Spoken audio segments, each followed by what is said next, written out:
जनवरी 2023। पूरी दुनिया ने देखा कि कैसे 100 पन्नों की रिपोर्ट ने भारत के सबसे बड़े बिजनेस साम्राज्य की जड़ें हिला दी। हेडलाइंस कह रही थीं अडानी का अंत शुरू हो गया है। लोग मान चुके थे कि अडानी अब कभी वापस नहीं आ पाएंगे। लेकिन अप्रैल 2026 की ये सुबह कुछ और ही कह रही है। 92.6 बिलियन डॉलर की नेटवर्थ के साथ गौतम अडानी ने ना सिर्फ वापसी की है बल्कि मुकेश अंबानी को पछाड़कर फिर से एशिया के सबसे अमीर इंसान बन गए हैं। यह कहानी सिर्फ पैसों की नहीं है, यह कहानी है द आर्ट ऑफ सर्वाइवल की। आज की डॉक्यूमेंट्री में हम डिकोड करेंगे गौतम अडानी का वो सीक्रेट प्लान जिसने उन्हें राख से उठाकर फिर से सिंहासन पर बिठा दिया।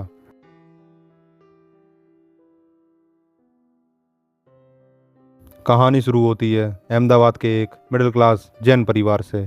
7 भाई बहन और पिता का छोटा सा कपड़ों का व्यापार। लेकिन गौतम अडानी का मन किताबों में नहीं, बाजारों में लगता था। 1978 में सिर्फ 16 साल की उम्र में वो अपनी जेब में महज 100 रुपये लेकर मुंबई के लिए निकल पड़े।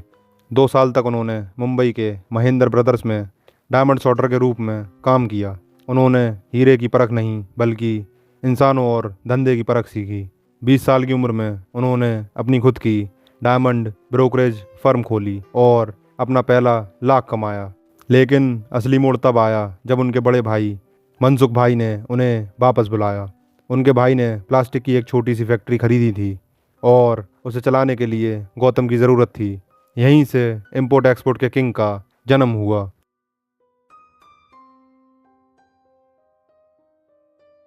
अडानी की लाइफ किसी बॉलीवुड थ्रिलर से कम नहीं है। क्या आप जानते हैं कि वो 2 बार मौत के मुंह से वापस आए हैं? 1998 में अहमदाबाद में गन पॉइंट पर उनका अपहरण कर लिया गया था। उन्हें छोड़ने के लिए करोड़ों की फिरौती मांगी गई थी। लेकिन इससे भी ज़्यादा खौफनाक था 26/11 का ताज होटल हमला। उस काली रात गौतम अडानी ताज होटल के वेदरक्राफ्ट रेस्टोरेंट में दुबई पोर्ट्स के सीईओ के साथ डिनर कर रहे थे। जब आतंकियों ने हमला किया तो अडानी ने अपनी आंखों के सामने मौत को देखा।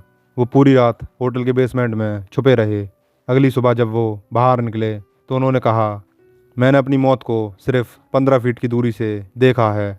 शायद यही वो अनुभव थे जिन्होंने उन्हें मुश्किल समय में शांत रहना सिखाया।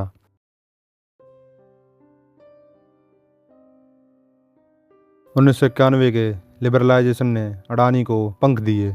1995 में उन्होंने गुजरात के मुंद्रा में अपना पहला पोर्ट शुरू किया। लेकिन अडानी का विज़न सिर्फ एक पोर्ट तक सीमित नहीं था।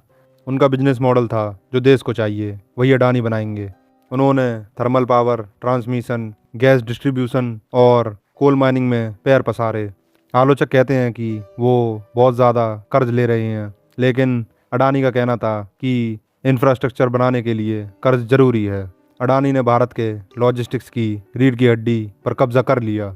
आज भारत का हर चौथा जहाज उनके पोर्ट से गुजरता है और हर तीसरा विमान उनके द्वारा मैनेज किए गए एयरपोर्ट में उड़ान भरता है।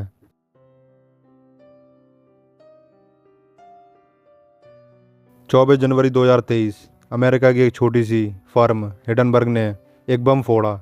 आरोप लगे अकाउंटिंग फ्रॉड और स्टॉक मैनिपुलेशन। देखते ही देखते अडानी की नेटवर्थ से 120 बिलियन डॉलर गायब हो गए। विपक्ष ने सरकार को घेरा। क्रोनी कैपिटलिज्म के आरोप लगे।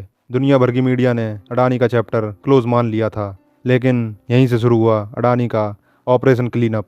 उन्होंने चुप्पी साधी और काम पर लग गए। उन्होंने सबसे पहले अपने विदेशी कर्ज समय से पहले चुकाए ताकि ग्लोबल बैंकों का भरोसा जीता जा सके।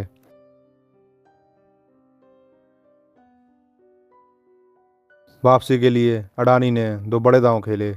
पहला, धारावी रीडेवलपमेंट। एशिया की सबसे बड़ी झुग्गी को एक मॉडर्न सिटी में बदलना। यह सिर्फ एक कंस्ट्रक्शन प्रोजेक्ट नहीं बल्कि उनकी इमेज बदलने का जरिया था। दूसरा बड़ा दांव था ग्रीन एनर्जी। 2026 तक आते आते अडानी ग्रुप ने खुद को ग्रीन हाइड्रोजन का सबसे बड़ा प्लेयर घोषित कर दिया। उन्होंने $100 बिलियन के निवेश का वादा किया। उन्होंने दुनिया को बताया कि वो अब सिर्फ कोयले के राजा नहीं हैं बल्कि वो भारत को क्लीन एनर्जी का लीडर बनाएंगे। जब सुप्रीम कोर्ट ने उन्हें क्लीन चिट दी और अमेरिकी सरकार की एक एजेंसी ने उनके श्रीलंका पोर्ट प्रोजेक्ट में पैसा लगाया तो मार्केट को समझ आ गया अडानी कहीं नहीं जा रहे।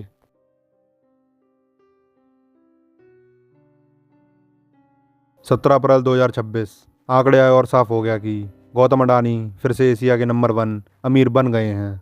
उन्होंने ना सिर्फ अपनी संपत्ति वापस पाई, बल्कि अपने बिजनेस को और भी ज़्यादा मजबूत कर लिया। अब कमान धीरे धीरे अगली पीढ़ी के हाथों में है। उनके बड़े बेटे करण अडानी पोर्ट संभाल रहे हैं और छोटे बेटे जीत अडानी एयरपोर्ट्स और डिजिटल विंग। अडानी साम्राज्य अब एक व्यक्ति से बढ़कर एक संस्था बन चुका है।